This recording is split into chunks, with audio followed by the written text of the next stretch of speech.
Chapitre 1. Bruxelles, le 7 mai, 10 heures. Aujourd'hui, je me réveille tard. J'ai le temps. Je me réveille avec la radio. J'aime rester dans mon lit pour écouter France Inter. Le journaliste parle d'un médicament utilisé en chirurgie esthétique. C'est un médicament interdit en France, mais autorisé en Belgique. Ça m'intéresse particulièrement, parce que j'habite en Belgique, mais je suis français. Je pense à tout ce qui est différent ici. Par exemple, les autoroutes gratuites, les sirènes des ambulances, la forme du pain. Je pense à toutes ces choses quand mon téléphone portable sonne. Allô, Alex? C'est Nina. Je te réveille? Nina, c'est ma collègue journaliste à la vie. Elle est sympa, jolie et toujours de bonne humeur. Salut ma belle. Non, non, tu ne me réveilles pas. Comment ça va? Moi, ça va. Et toi, Alex? Qu'est-ce que tu fais? Jackie et moi, on t'attend à l'hôtel Métropole. Qu'est-ce que tu dis? Le rendez-vous est à midi, n'est-ce pas? Non, c'était à 10 heures. Tu es déjà en retard. Ah bon, j'arrive tout de suite. C'est tout près de chez moi. Dans un quart d'heure, je serai là. C'est incroyable. Pourquoi est-ce que j'ai toujours des problèmes avec le temps? Je suis toujours en retard et je suis toujours stressé. Je me douche, je m'habille en 10 minutes. Heureusement, l'hôtel Métropole se trouve à 5 minutes de chez moi, au centre de la ville. Je n'ai pas besoin de ma moto. Je marche rapidement jusque-là. J'ai chaud. Je n'ai pas l'habitude de marcher vite. J'entre dans l'hôtel et je vais vers la table où mes deux collègues, Nina et Jackie, sont assis. Je suis désolé, dis-je. Tu as de la chance, me dit Jackie. Pierrick Martin est en retard, lui aussi. Assieds-toi. Tu veux boire quelque chose? Un café. Un café? Tu penses que pour un nerveux comme toi, c'est bon, un café? Me demande Nina. J'ai besoin d'un café. J'ai envie d'un café. Je vais prendre un café. Je pense que ma réponse est peut-être un peu agressive, parce que Nina me regarde, interrogative. Tu es de mauvaise humeur? Me demande-t-elle. Non, tout va bien, je t'assure, simplement le matin, j'ai besoin d'un café pour me réveiller. Mes collègues, Nina spécialement, s'intéressent à ma santé. Il faut dire que ce sont aussi mes amis. Nous formons une bonne équipe et nous sommes très complémentaires. Jackie, c'est le photographe. C'est vraiment un super photographe. Il est très sympa, mais il est souvent de mauvaise humeur. Il est assez grand et très musclé. C'est un fanatique de sport. Nina, c'est une femme très dynamique. C'est une sportive, mais c'est aussi une passionnée d'histoire de l'art et une excellente observatrice. Moi, ils me considèrent comme un fanatique du travail. Ils me connaissent. Ils savent aussi que je ne suis pas très bien organisé. Chapitre 2. J'observe la décoration de l'hôtel. Nina voit que je suis impressionné. C'est un hôtel splendide, n'est-ce pas? C'est un bon exemple d'architecture belle époque. J'aime spécialement l'énorme escalier en bois. C'est un beau décor pour un film publicitaire avec Pierrick Martin. Pierrick Martin, qu'est-ce que tu sais de lui, Nina? Hein, c'est un bon joueur de tennis. Mais en plus, il est beau comme un dieu, et son image plaît à beaucoup de gens. Moi, dis-je, je préfère les champions authentiques. Mais si le public veut des champions top modèles, pourquoi pas? Qu'est-ce qu'il présente? Un shampoing? Un dentifrice? Chavire, dit Nina. C'est un déodorant pour les sportifs. C'est pas pour toi, Alex. Nina adore me provoquer gentiment sur ma condition physique. En général, je ne réponds pas. Je souris. À côté de nous, à la table voisine, on entend une conversation entre trois hommes. Deux sont très agressifs. Le troisième a une attitude défensive. Les deux premiers disent « Vous devez continuer ». Le troisième répond « C'est dangereux ». J'identifie facilement leur accent. Les deux hommes agressifs sont français, l'autre est belge. Ils parlent français avec un accent flamand. Quand ils constatent que je les écoute, ils interrompent leur conversation. Après quelques instants, ils se lèvent et vont tous les trois vers la sortie. Quand ils passent à côté de moi, le Belge me regarde fixement. J'ai la sensation que cet homme a des problèmes. Je photographie son visage dans ma mémoire. Au même moment, de l'autre côté du grand salon, on entend un grand bruit.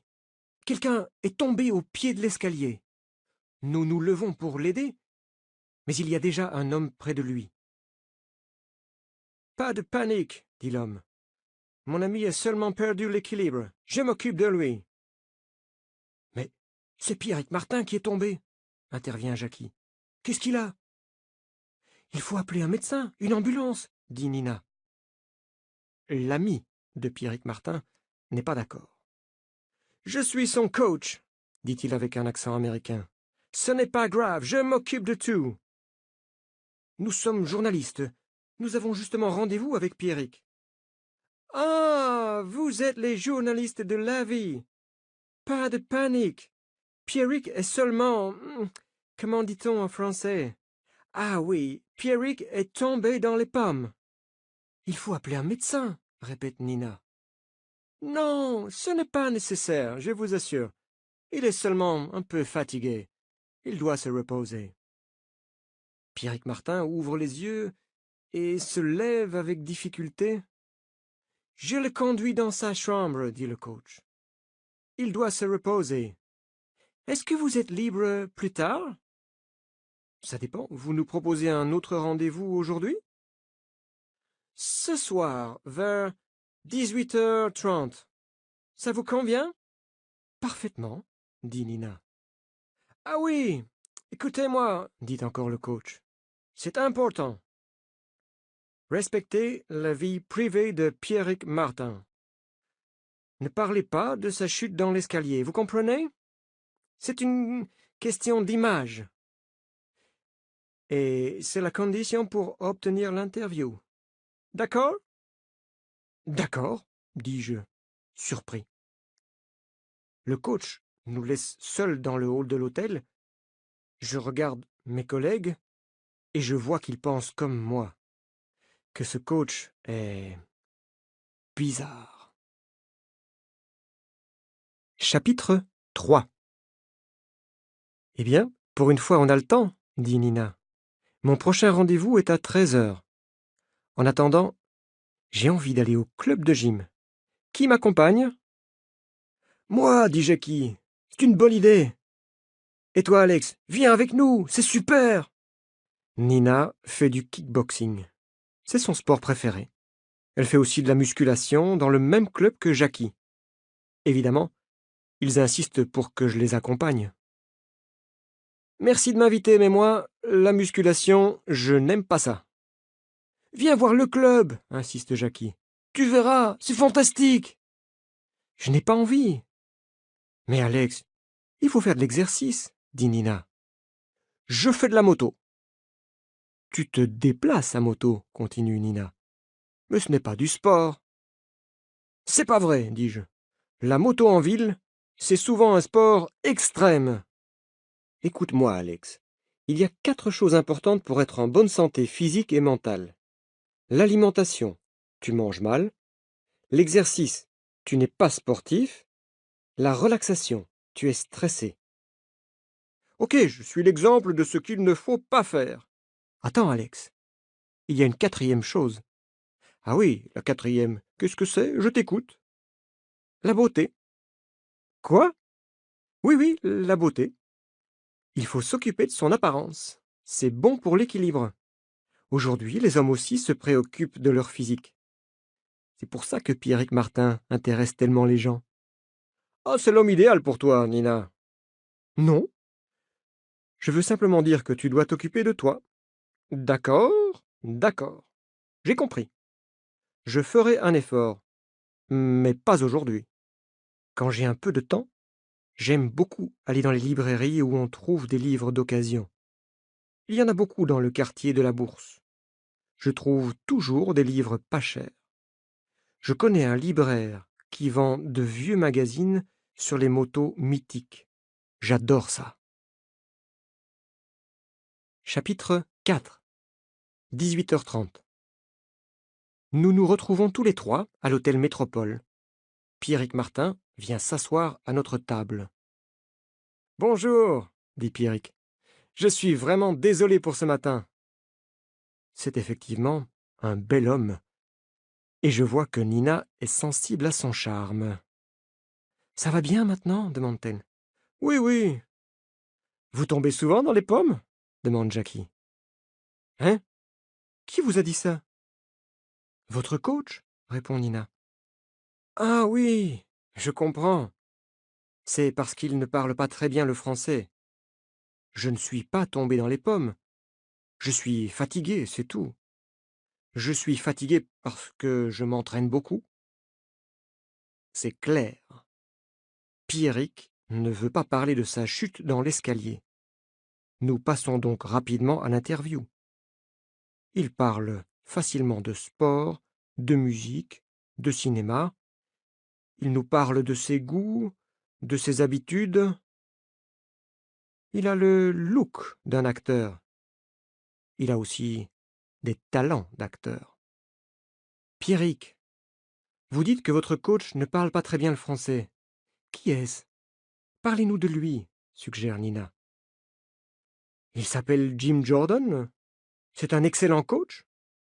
Il est américain. Je suis très heureux de travailler avec lui.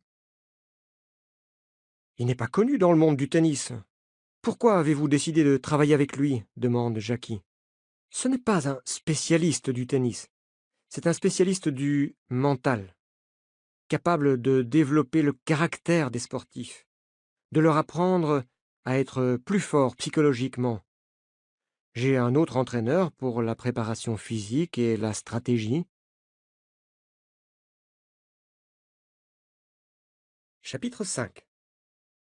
Bruxelles, le 24 mai. Réunion de toute l'équipe dans les bureaux du journal La Vie. Jackie est revenu de Paris, où il a passé du temps à observer Pierrick Martin. Avant que commence le tournoi de Roland-Garros, Dulac, notre chef, lui a demandé de faire un travail de paparazzi, de photographier le champion partout et dans toutes les circonstances. En effet, notre interview de Pierrick Martin à l'hôtel Métropole a été un grand succès pour La Vie. Le public aime ce nouveau champion qui gagne tous ses matchs et qui est beau comme un acteur de cinéma. Dulac commence la réunion. Alors, Jackie, comment va Pierrick Martin? Je veux voir vos dernières photos. Je suis très attentif, explique Jackie. Je l'observe tout le temps. Ici, j'ai un bon cliché de Pierrick à la fin d'un match de préparation contre Yashenko, le numéro 2 russe. Pierrick sourit, il est de bonne humeur. Ça n'arrive pas tous les jours, dit Jackie. Ouais, c'est pas mal, mais c'est pas très intéressant, dit Dulac. Ici, continue Jackie, il monte dans sa voiture. Une superbe Porsche, belle voiture, pas vrai? Écoutez, vous n'avez pas de photos plus excitantes? Non, il passe tout son temps à s'entraîner pour Roland-Garros. Je sais exactement ce qu'il fait, je vais où il va. Avec ma vieille Renault 5, c'est compliqué de suivre sa Porsche. Mais je fais ce que je peux. Je connais maintenant toutes ses habitudes. Il a une vie normale pour un sportif. Chaque jour, il se lève tôt, il sort rapidement de son hôtel et il va en voiture à Roland-Garros. Il prend son petit déjeuner au club VIP, il s'entraîne de 10 heures à 13 heures, ensuite il déjeune. Assez! Assez! Interrompt Dulac. Pierrick Martin doit avoir des secrets. Je veux des photos plus personnelles, des informations plus secrètes. C'est votre travail, oui ou non? Oui, répond Jackie. J'ai peut-être une piste pour vous, dit alors Dulac. Je voudrais vous montrer, à tous les trois, une lettre anonyme que j'ai reçue. Lisez ça. Pierrick Martin va mourir. Je ne sais pas ce que ça signifie, mais c'est une piste intéressante. Alex, vous allez accompagner Jackie à Paris. Vous allez suivre Pierrick Martin jour et nuit si nécessaire, jusqu'au tournoi de Roland-Garros. Essayez de savoir où est le danger. D'accord, dis-je enthousiaste. Une semaine sans dormir, dit Jackie. Eh oui, Jackie, la vie, c'est la vie, conclut Dulac. Dulac répète tout le temps cette phrase, et ça m'énerve. Et ensuite, je suppose que nous allons travailler sans interruption pendant toute la durée du tournoi de Roland-Garros, dit Jackie. Exact, avec Nina. Ça commence le 26 mai et ça se termine le 15 juin. Sur une des photos prises par Jackie, le visage d'un homme attire mon attention. Je les interromps. Jackie, est-ce que tu sais qui est ce type que tu as photographié ici, à côté de Pierrick? Non, mais c'est pas compliqué à savoir. Je me rappelle très bien la maison. C'est une très belle maison à Fontainebleau, dit Jackie. Dulac et moi, on observe attentivement la photo. On voit clairement Pierrick qui sort de sa voiture. Un homme l'attend devant une maison magnifique. Moi, je sais qui est le type à côté de Pierrick, dit Dulac. C'est le docteur Van der Waaren, appelé aussi docteur Frankenstein. Pourquoi Frankenstein? Demande Jackie. C'est un chirurgien esthétique. Il a opéré des clients célèbres dans le show business. Il a accumulé les erreurs médicales et les procès en justice. Van der Waaren a été condamné. Il ne peut plus pratiquer aucune opération chirurgicale. Et c'est peut-être un bon sujet pour un reportage, dis-je. Non, dit Dulac.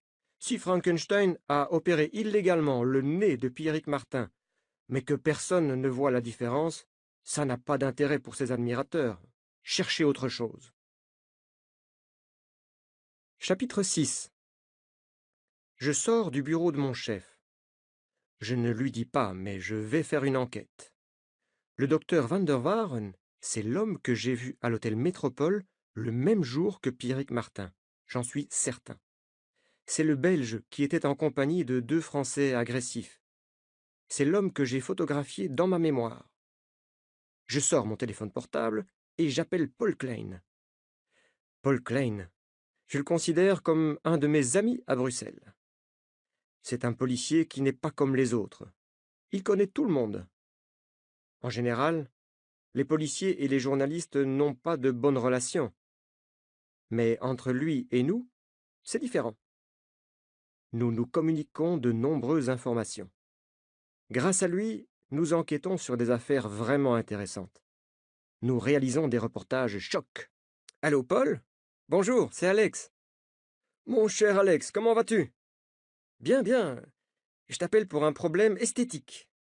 Peinture, sculpture, chirurgie. Chirurgie esthétique? Tu veux changer de look, Alex? Tu es fatigué d'être célibataire?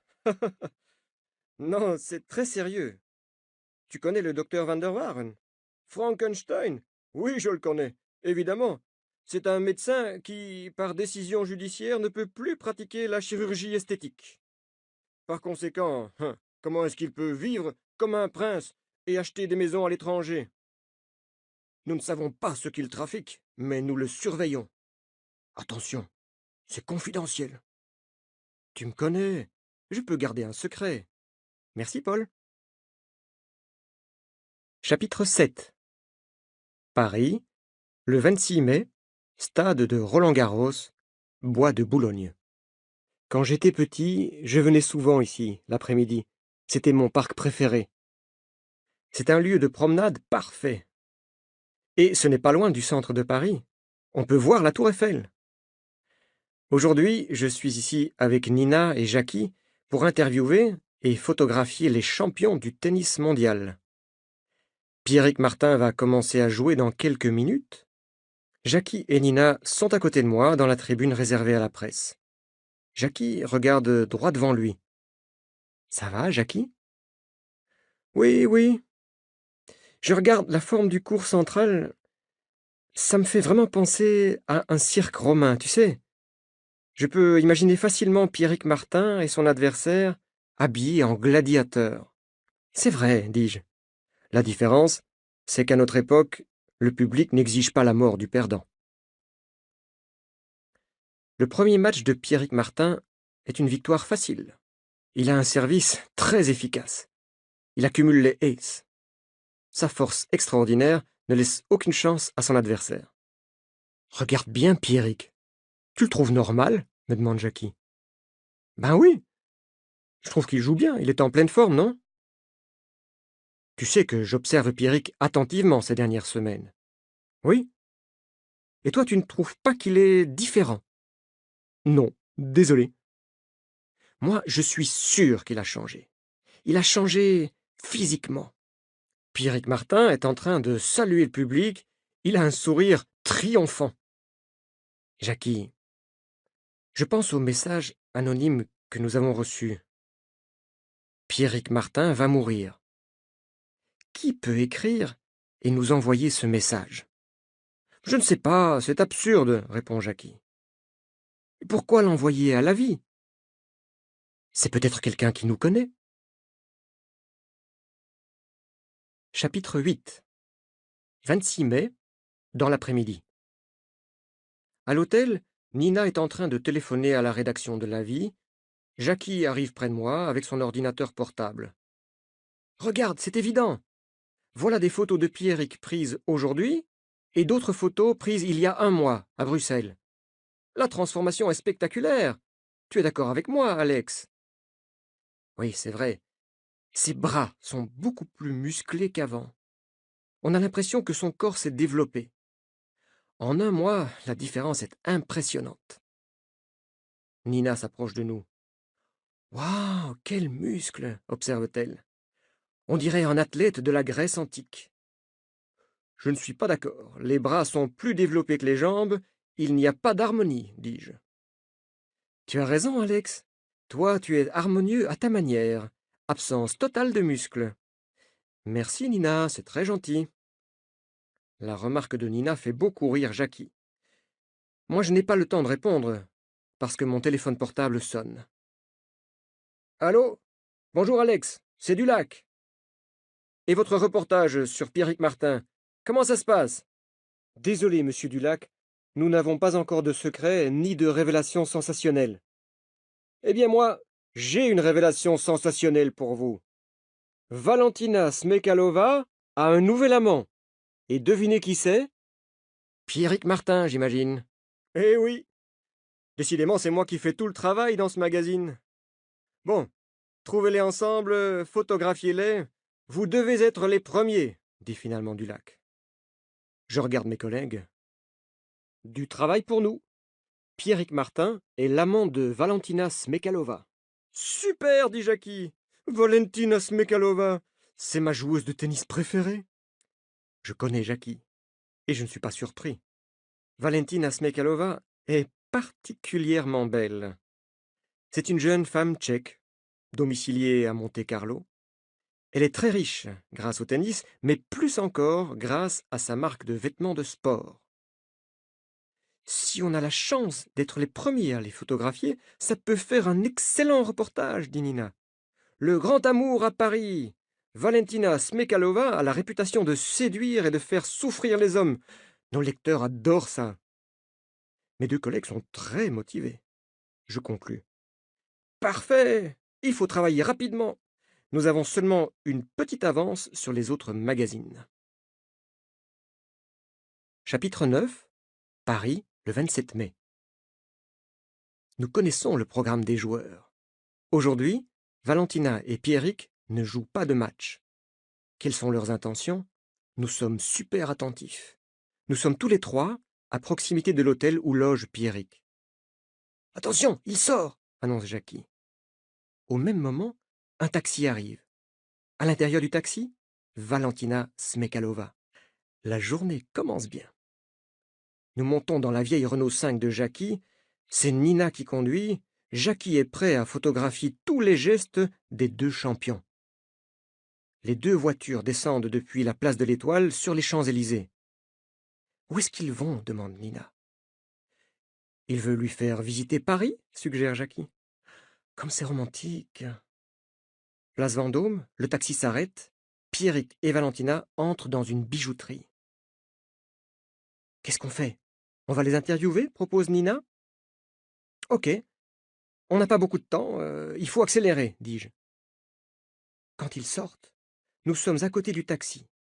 Jackie les photographie, Nina les interpelle. Félicitations! Ah, vous faites un couple formidable! Merci, dit Valentina.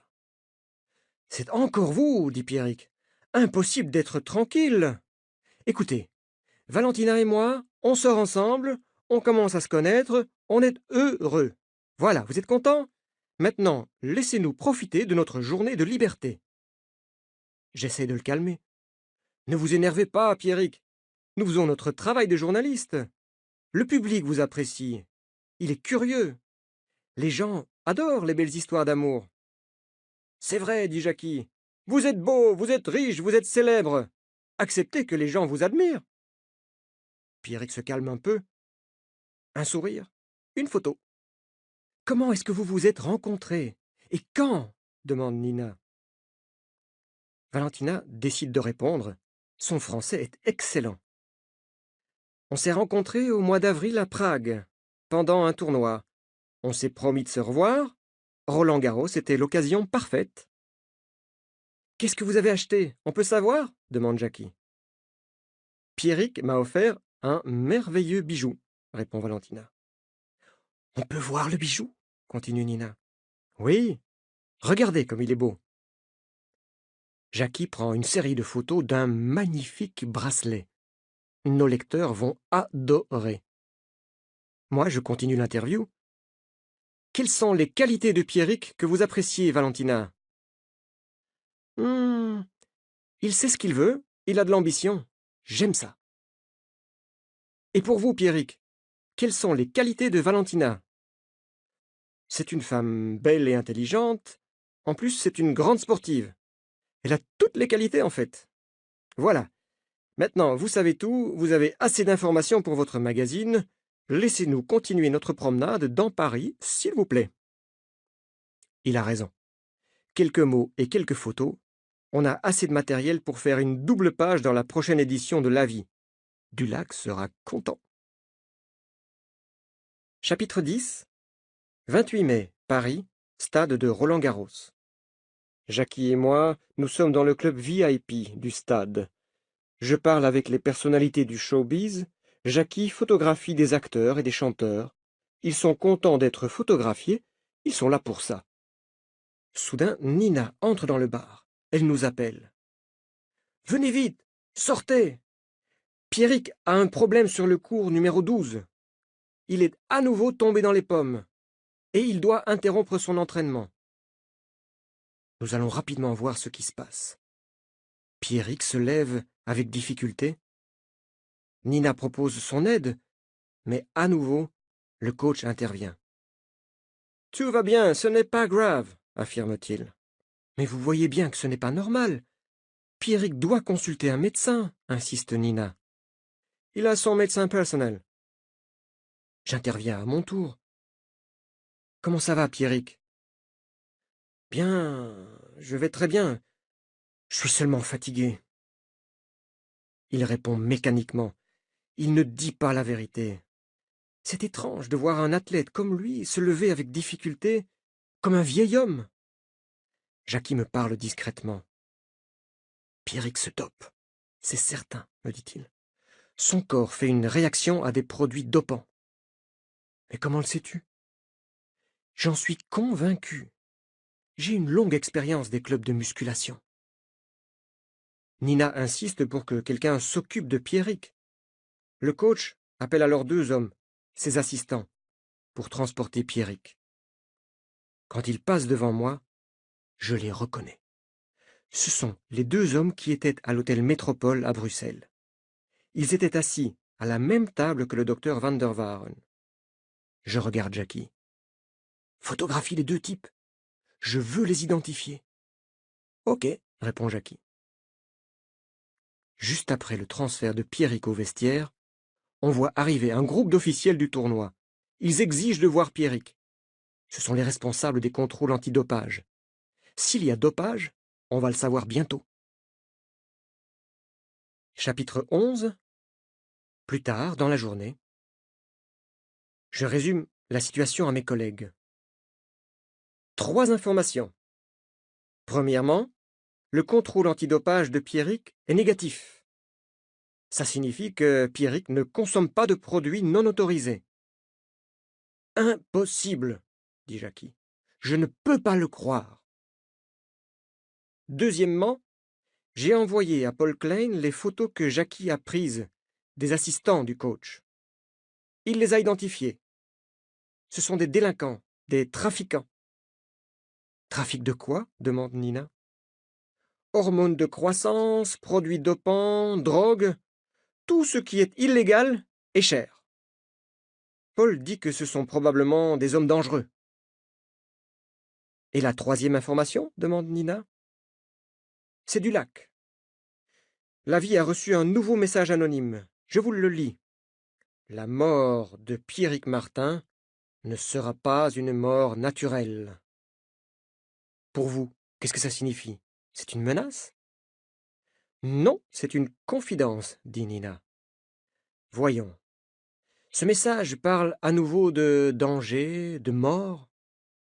Pourquoi est-ce que quelqu'un nous envoie ce message à nous et pas à un autre journal? C'est vrai, il y a d'autres magazines, d'autres paparazzi, dit Jackie. Nous ne sommes pas des paparazzi, dis-je. Celui qui nous écrit, c'est probablement quelqu'un qui sait qu'on s'intéresse spécialement à Pierrick. Autre chose, si les assistants de Jim Jordan sont des trafiquants, il nous faut des informations sur ce coach. Exact. Je m'en occupe, dit Nina. Chapitre 12. Bruxelles, le 30 mai. Dans les bureaux de la vie, je vois Jackie près de la machine à café. Je vais lui parler. J'ai publié une petite annonce sur le site web de la vie. Je veux absolument entrer en contact avec notre mystérieux informateur. Qu'est-ce que tu lui écris? Juste une petite phrase. Si vous savez ce que risque Pierrick, aidez-le, écrivez-nous, identifiez-vous. Ouais, tu espères une réponse? Moi je pense que notre informateur a probablement de bonnes raisons pour rester anonyme. C'est possible. Ah non, tu vois, c'est incroyable, la machine à café est de nouveau en panne. Allez, viens, je t'offre un café à l'escale, dis-je. L'escale, c'est notre deuxième bureau. C'est un café qui se trouve juste à côté des bureaux de la vie. Nina est là, elle aussi. Elle est assise à une table, à côté de la fenêtre. Elle nous invite à venir près d'elle. C'est moi qui vous offre le café, dit Jackie. C'est mon anniversaire aujourd'hui. Je ne me rappelle jamais l'âge de mes amis et des membres de ma famille. Je suis encore moins capable de mémoriser leur date de naissance. Tu as quel âge, Jackie? 30 ans? Demande Nina. Exact. Bon anniversaire. 30 ans. Ah, il faut vraiment fêter ça, continue Nina. Très bien, répond Jackie. Vous êtes libre samedi? Je vous invite chez moi. C'est petit, mais c'est sympa. Je préparerai un couscous. D'accord? Super, dit Nina. Moi, je m'occupe de l'entrée. Vous aimez le poisson? Je fais une salade de pâtes avec du saumon. D'accord? Paul Klein entre dans le café et vient s'asseoir à notre table. Salut les journalistes, dit-il. J'ai des informations pour vous sur Frankenstein. Il vend en France un produit interdit, le Partox. Ce n'est pas un produit de beauté comme les autres, hein. Il exige une petite intervention chirurgicale. Nous pensons que Frankenstein importe clandestinement du Partox en France et fait illégalement de petites opérations dans sa maison de Fontainebleau. J'ai une idée. Je la communique à Nina et à Jackie. Nina et moi, on va aller voir ce docteur Van der Waaren. On lui fera croire qu'on est un couple et que Nina veut un traitement de Partox. Mais il va voir que j'ai pas besoin de ce truc. Il va pas me croire. Le traitement, ça pourrait être pour toi, non? Nina, ce genre de traitement, c'est plus normal pour une femme. pas d'accord. C'est égal, Nina. L'important, c'est qu'il nous ouvre la porte. Je veux parler à ce type. Bon. Chapitre 13. Samedi 2 juin, jour de l'anniversaire de Jackie. Vous savez ce qui m'est arrivé ce matin, dit Jackie. Je suis allé au supermarché. Et rapidement, j'ai remarqué une jeune femme très jolie. Elle m'a regardé, elle aussi. Tranquillement, j'ai commencé à mettre dans mon caddie tous les légumes nécessaires pour le couscous. Courgettes, navets, carottes, persil. D'accord, interrompt Nina. Résume, s'il te plaît. Bon. Après le rayon légumes, je suis allé chercher la viande. J'ai pris de l'agneau. Résume, Jackie, répète Nina. La jeune femme était toujours là. Elle me regardait. Ensuite, je suis allé chercher du vin. Elle restait à une certaine distance, mais elle me regardait. C'était évident. Et alors, tu l'as invitée demande Nina. Attends. Pardon, excuse-moi, je suis impatiente. Enfin, je suis allé chercher la semoule au rayon des pâtes alimentaires. Elle était toujours là. Waouh, dis-je, quelle histoire passionnante. Attends, je suis allé lui parler. Je lui ai dit que j'organisais une petite fête pour mon anniversaire, et je lui ai proposé de venir. Troublée, elle m'a regardé droit dans les yeux et m'a répondu: « Qu'est-ce que vous imaginez, monsieur? Je suis une des responsables de la sécurité du magasin. Je suis inspectrice. J'observe les gens qui ont un comportement suspect. C'est tout. » Nina et moi éclatons de rire. Jackie n'a vraiment pas de chance avec les femmes. Chapitre 14. Bruxelles, le 4 juin, dans les bureaux de l'Avis, en compagnie de mes 2 collègues. As-tu reçu une réponse à ta petite annonce sur la page web de l'Avis me demande Jackie. Non, dis-je. Peut-être que notre informateur a peur. Ou peut-être qu'il ne lit pas l'Avis. Qu'est-ce que tu proposes? Je suis sûr que l'auteur des lettres anonymes nous connaît ou qu'il connaît l'un de nous. Pourquoi? Me demande Nina. C'est quelqu'un qui sait que nous nous intéressons à Pierrick. Alex, il y a quelques jours que je veux t'en parler, dit Jackie. C'est peut-être stupide, mais je pense à un type. Vas-y, je t'écoute. Il s'appelle Jean-Claude Domino. C'est un champion de triathlon. Tu sais ce que c'est, le triathlon? C'est la combinaison de 3 disciplines, pas vrai? Course à pied, natation et vélo. Correct. Eh bien, il y avait dans mon club de gym, avant l'arrivée de Nina, un candidat au titre de champion olympique de triathlon. Un candidat? Demande Nina. Oui, c'était il y a 2 ans. Finalement, il n'a pas participé à la compétition. Sa préparation physique a été très dure. 3 heures par jour à la salle de gym, en plus de la piscine, uniquement pour développer sa musculature. Quelques semaines avant la compétition, il a eu des problèmes de santé. Lesquels? Dis-je. Il tombait dans les pommes. À cause de quoi? Dopage? Contrôle antidopage négatif. Aucune substance identifiée. Exactement comme Pierrick, continue Jackie. Pourquoi est-ce que tu penses à lui? Demande Nina. À cause de l'évolution rapide de sa musculature. C'était pas naturel. C'est un ami? Dis-je. Non, on se connaît, c'est tout. Il va encore dans ton club de gym? Non. Trouve son adresse, on va voir ce type. Chapitre 15. Bruxelles, le 5 juin. Jackie et moi, nous entrons dans la maison de Jean-Claude Domino, l'ex-triathlonien. Il n'est pas spécialement content de voir Jackie. C'est un homme grand et gros. Peut-être que c'était un sportif, mais aujourd'hui ses gestes sont lents et mécaniques pour un homme de 30 ans. « Salut Jean-Claude, ça va ?» commence Jackie. « Bof, comme ci, comme ça », répond l'ex-sportif. « Je te présente Alex Leroc, mon collègue à la vie. Tu sais pourquoi je viens te voir ? Aucune idée. Et si je te dis que mon collègue et moi, on s'intéresse à Pierrick Martin? Moi, je ne m'intéresse pas au tennis, et encore moins à Pierrick Martin, répond Domino. Écoute, Jean-Claude, on va te parler sincèrement. Quand je vois la transformation physique de Pierrick, ça me fait penser au problème que tu as eu il y a 2 ans.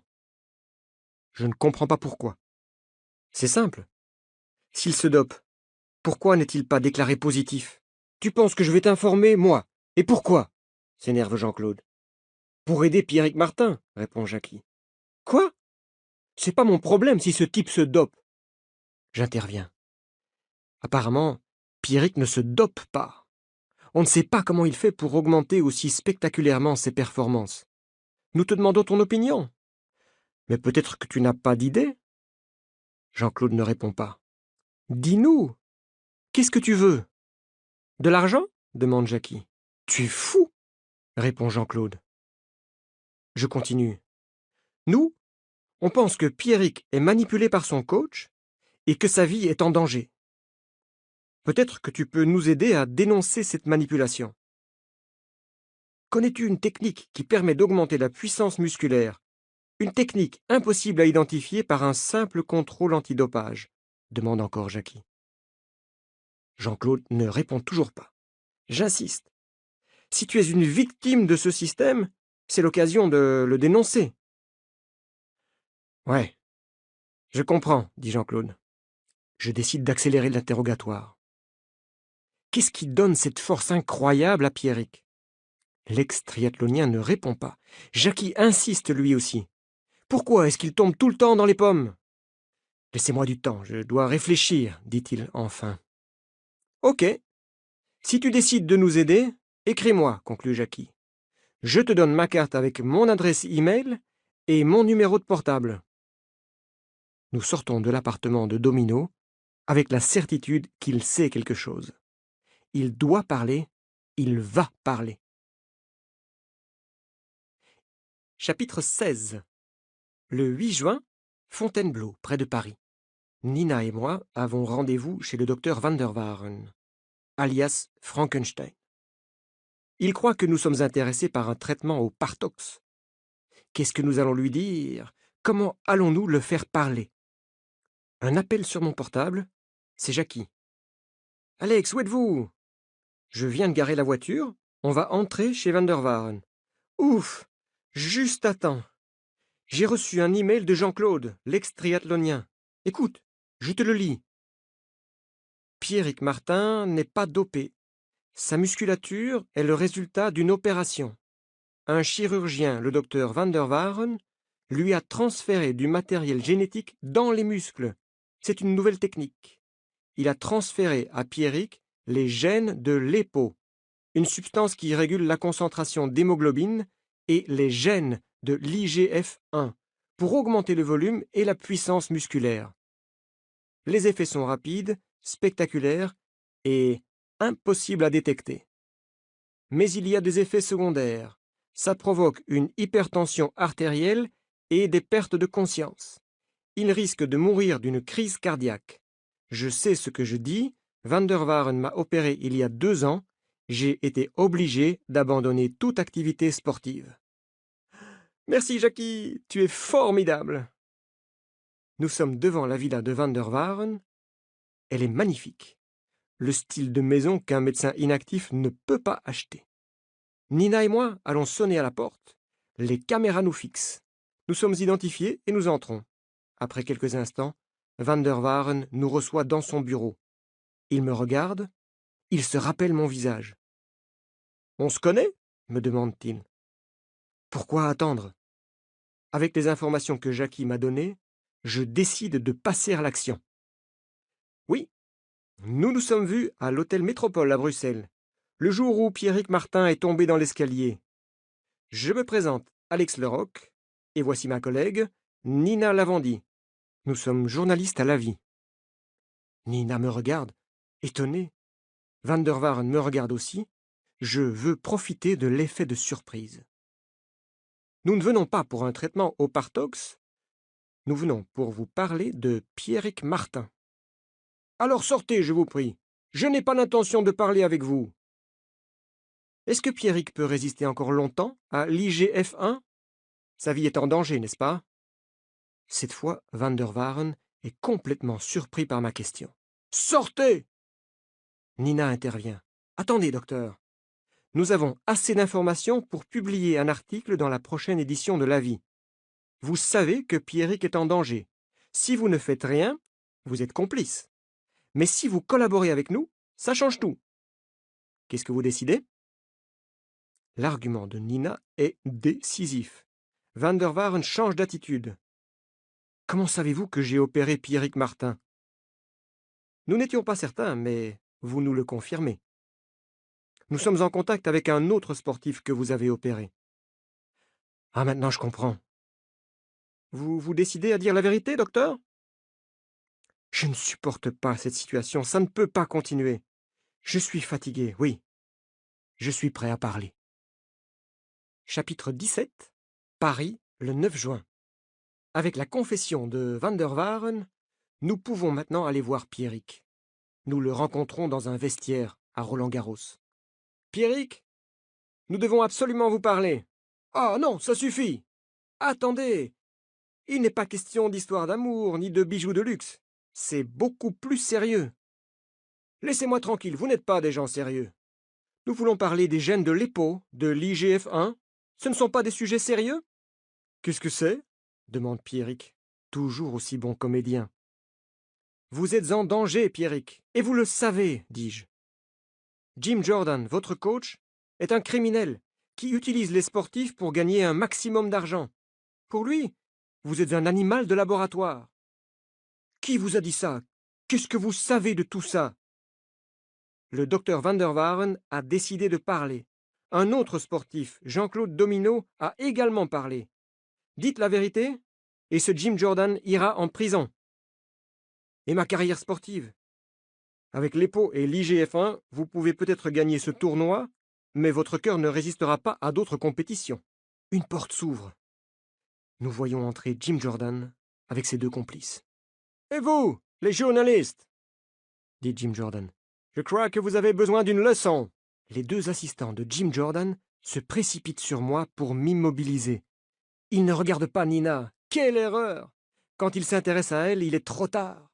Un des agresseurs reçoit un violent coup de pied dans la nuque. Il tombe sur le sol et reste couché, KO. L'autre adversaire, furieux, attaque Nina. Mais comme elle pratique le kickboxing avec beaucoup de talent, elle évite ses attaques et le neutralise grâce à une série de coups de poing dans le ventre et au visage. Nous nous retournons vers Jim Jordan, paralysés par la surprise.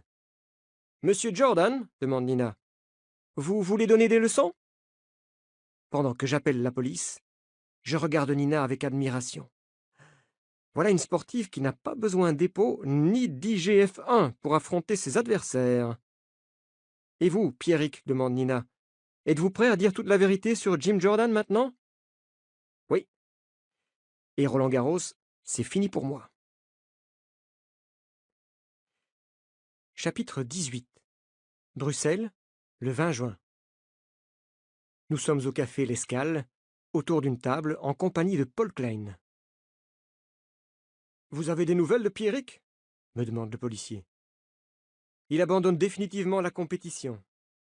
« Et le docteur Van der Waaren, qu'est-ce qui va lui arriver? Tu as une idée, Paul? » demande Jackie.